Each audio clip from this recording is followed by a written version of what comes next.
Chester would be rolling in his grave right now. Okay, I'm done. I've seen enough. I've probably seen hundreds of videos of people supporting and denigrating Linkin Park's new singer, Emily Armstrong, and quite frankly, there's one major element missing from every single one. And this one thing that literally nobody else is talking about is empathy. First of all, so many people have been shitting all over the band's decision to open their book to a new chapter, and every single one of them are unsalvageably selfish. So allow me, if you will, to reframe your brain just a little bit. Linkin Park is Chester. They should have just changed the name of the band. What these idiots fail to understand, or even consider, is that bands are like family. I'd say almost more family than their real family. Now, when Chester did the unthinkable, he left behind an entire family of fellow bandmates who loved him deeply. And quite frankly, out of all of the celebrity deaths that I ever heard about, Chester's was the only one that I ever drew tears over. I couldn't even listen to Linkin Park for quite a while without drawing the emotion. But for God's sakes, it's been 7 years. This family has had time to grieve. They've had time to move on. But no, the haters think they should just make a whole new family instead of allowing their hearts to open up to the possibility of new family members. And I'm over here like, if it's good enough for the band, it's good enough for me. Obviously, they know what Chester would have wanted way better than I could ever dream of knowing. Second, nobody seems to have any empathy for Emily herself. She's just not Chester. She'll never replace Chester.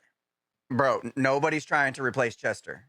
It's just not a thing. Why do you suppose they didn't choose from the numerous Chester sound-alikes that are available on the market today? There's some guys out there that sound really damn close. She sounds terrible. That launch show was a disaster. Did you ever stop to consider the immense weight, the immense pressure that this young lady was under during that first performance? I would be nervous as hell having this heavy weight of making a good first impression and trying to handle the situation in as respectful a way as I could possibly muster. I mean, let's face it, these guys were put in an impossible situation. And personally, I thought she did pretty good considering the circumstances. As a singer myself, I could hear the nerves in her voice. I could totally understand.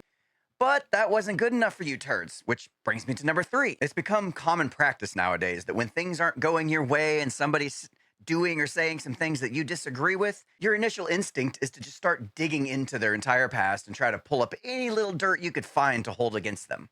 Did you know she supported a rapist and she's like super hardcore Scientologist? Well, she made a statement clarifying the former, and as far as the latter's concerned, quite frankly, I don't give a fuck. See, I like to separate the art from the artist. What her beliefs are hold little weight when it comes to the music. Hell, I'm a lifelong atheist and I still play Lifehouse on full blast. I'm known to still put on a little R. Kelly from time to time. I'll still even listen to Aerosmith when the mood strikes me. But I don't see y'all trying to cancel old Steven Tyler now, do I? I know Chester. Chester would have absolutely never wanted this. Bitch, you ain't got the foggiest idea what Chester would have wanted. And if you do, since you know him so well, perhaps maybe, you could have used that relationship to talk to him and help him. And maybe he'd be here today to tell us how he feels himself. Those are Chester's songs. Those are his lyrics. It's a disgrace for anybody to try to replace him. The songs aren't Chester's songs.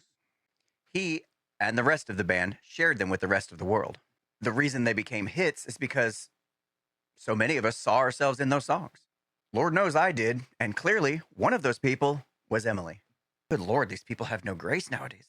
As I said before, the severe lack of empathy is a disease that is plaguing our society. And Linkin Park's relaunch was merely another avenue for us to smear our cow shit all over.